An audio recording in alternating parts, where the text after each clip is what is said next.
Welcome to exam विवेचना। तो दोस्तों, आज की इस वीडियो में हम डिस्कस करेंगे हिमाचल प्रदेश में आयोजित किए गए टेट, अर्थात ये शास्त्रीय टेट का जीके सेक्शन हो रहेगा। ठीक है, इसी के साथ जो HPLT टेट की तैयारी कर रहे हैं उनके लिए भी ये महत्वपूर्ण वीडियो रहेगी। यहाँ से वे एनालाइज कर सकते हैं कि किस प्रकार की तैयारी उन्हें आगे करनी है। ठीक है, बाकी कोई और भी तैयारी कर रहा होगा हिमाचल प्रदेश से संबंधित, तो उसके लिए भी ये वीडियो महत्वपूर्ण साबित होगी। तो चलिए करते हैं वीडियो को स्टार्ट। तो देखिए, पहला प्रश्न यहाँ पर पूछा गया है, भारत के संविधान के अंतर्गत मूल अधिकारों का संरक्षण कौन करता है? तो यहाँ पर जो सही विकल्प हो जाएगा तो वो हो जाएगा विकल्प बी, न्यायपालिका। अगला प्रश्न देखिएगा 122, संयुक्त राष्ट्र संघ की स्थापना कब की गई थी? तो जो संयुक्त राष्ट्र संघ की स्थापना की गई थी तो ये की गई थी 24 अक्टूबर 1945 को। तो विकल्प बी यहाँ पर सही हो जाएगा। अगला प्रश्न पूछा गया है, मानव शरीर का सबसे बड़ा अंग कौन सा है? तो मानव शरीर का सबसे बड़ा अंग होता है यकृत। 123 का सही विकल्प सी हो जाएगा। अगला प्रश्न है 124, किस वर्ष मतदान की आयु सीमा 21 वर्ष से घटाकर 18 वर्ष की गई थी? तो जो विकल्प बी है यहाँ पर 1989 में जो मतदान की आयु 21 वर्ष से घटाकर 18 वर्ष की गई थी। अगला प्रश्न देखिएगा 125, संविधान दिवस कब मनाया जाता है? तो जो संविधान दिवस मनाया जाता है 26 नवंबर को। विकल्प ए यहाँ सही हो जाएगा। अगला प्रश्न है 126, पैरा ओलंपिक 2021 में रजत पदक जीतने वाले निषाद कुमार भारत के किस राज्य से संबंधित हैं? तो जो निषाद कुमार हैं ये हिमाचल प्रदेश के ऊना जिला से संबंध रखते हैं। ठीक है, और ये जो इन्होंने जिसमें रजत पदक जीता था वो खेल है आपका ऊंची कूद। अगला प्रश्न है 127, निम्न में से किस क्रिकेटर को मेजर ध्यानचंद खेल रत्न अवार्ड 2021 मिला था? तो जो दिए गए विकल्पों में से कोई सही नहीं होगा, विकल्प डी यहाँ पर सही होगा। अगर यहाँ दिया होता कि निम्न में से वो कौन सा क्रिकेटर है जिसे ध्यानचंद खेल रत्न अवार्ड से नवाजा गया है, तो रोहित शर्मा यहाँ पर होते तो हम उन पर चयन कर लेते, परंतु विकल्प में ये नहीं दिया है तो विकल्प डी यहाँ पर सही हो जाएगा। इसी के साथ जो नीरज चोपड़ा है उनको भी ध्यानचंद खेल रत्न अवार्ड से नवाजा गया है। अगला प्रश्न देखिएगा 128, योजना आयोग का नाम बदलकर नीति आयोग कब किया गया था?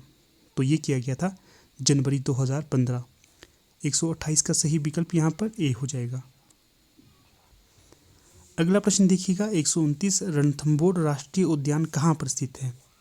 तो ये होगा राजस्थान में। विकल्प डी यहाँ सही हो जाएगा। अगला प्रश्न है 130, भारत से होकर कौन सी रेखा गुजरती है? तो जो कर्क रेखा है ये भारत से होकर गुजरती है। डी सही विकल्प हो जाएगा। अगला जो प्रश्न यहाँ पर दिया गया है 131, क्या पूछा गया है इसमें, विश्व संस्कृत दिवस 2021 कब मनाया गया? तो ये मनाया गया था विकल्प सी 22 अगस्त को। अगला प्रश्न देखिएगा 132, ब्रिटिश शासन काल में शिमला भारत की ग्रीष्मकालीन राजधानी कब बनी? तो ये बनी थी 1864। बी सही विकल्प हो जाएगा यहाँ। अगला है 133, मुलगन घाटी हिमाचल प्रदेश के किस जिले में स्थित है? तो ये हो जाएगी किन्नौर में। इसी के साथ बसपा घाटी भी यहाँ पर है, रीबा घाटी भी यहाँ पर है, इसका भी ध्यान रखना है आपने। अगला प्रश्न पूछा गया है 134, हिमाचल प्रदेश की प्रथम महिला मुख्य न्यायाधीश कौन बनी थी? तो ये बनी थी लीला सेठ। विकल्प ए सही हो जाएगा। अगला है 135, निम्न में से हिमाचल प्रदेश का कौन सा जिला छोटा काशी के रूप में जाना जाता है? तो ये जाना जाता है मंडी। अगर कुल्लू की बात करें तो इसे देवभूमि कहा जाता है। अगला देखिए 136, प्राचीन भारत में कौन सा विद्या अध्ययन का केंद्र नहीं था? तो जो विकल्प डी है कौशाम्बी, यह प्राचीन भारत में विद्या अध्ययन का केंद्र नहीं रहा है। बाकी तक्षशिला, विक्रमशिला और नालंदा ये तीनों ही रहे हैं। आगे देखिए 137, गौतम बुद्ध ने अपना प्रथम उपदेश कहाँ दिया था?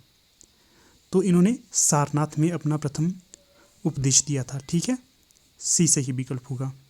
इसी के साथ आप बताइएगा आपको प्रश्न पत्र का लेवल कैसा लग रहा है। ठीक है,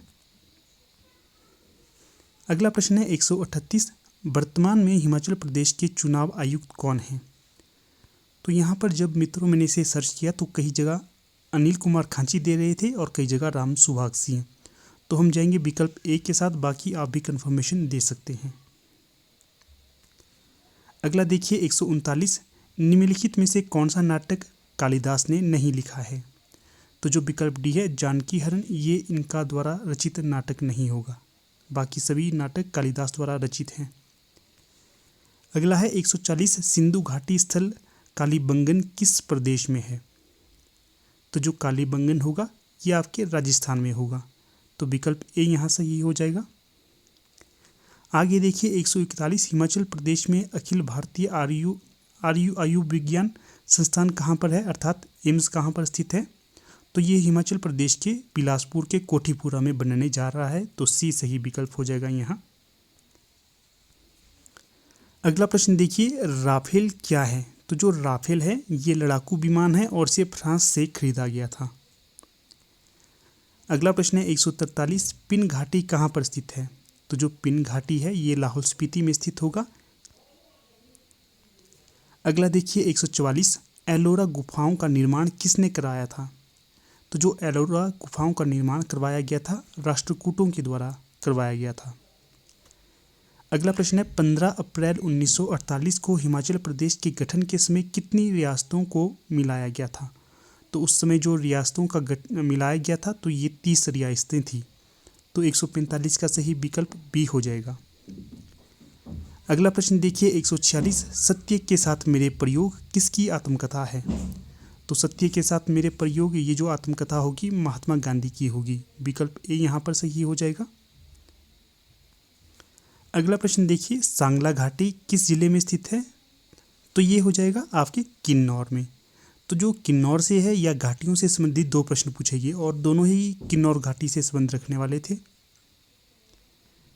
अगला प्रश्न है 148, किस युद्ध में भारत में मुगल राज्य की नींव पड़ी थी? तो जो ये विकल्प सी है, पानीपत की प्रथम लड़ाई से भारत में मुगलों की नींव पड़ चुकी थी। अगला प्रश्न है, national faunal repository of Himalaya व म्यूजियम किस जिले में है? तो ये हो जाएगा सोलन में, तो यहाँ पर सी सही विकल्प हो जाएगा। अगला प्रश्न देखिए और अंतिम प्रश्न भी है, स्वतंत्रता सेनानी मंगल पांडे किस राज्य से संबंधित थे? तो ये थे आपके उत्तर प्रदेश से संबंधित, विकल्प डी यहाँ पर सही हो जाएगा। तो इस प्रकार यहाँ पर हमारा जो जीके सेक्शन है कंप्लीट हो जाता है। तो आप अवश्य बताइएगा कि आपको ये स्तर किस प्रकार का लगा, ठीक है। बाकी जितने भी महत्वपूर्ण प्रश्न हैं जो आपको आते नहीं होंगे उनके नोट्स भी बनाते रहिएगा, अंतिम समय में आपके लिए ये रिवीजन के लिए महत्वपूर्ण साबित हो सकते हैं। तो ठीक है, धन्यवाद।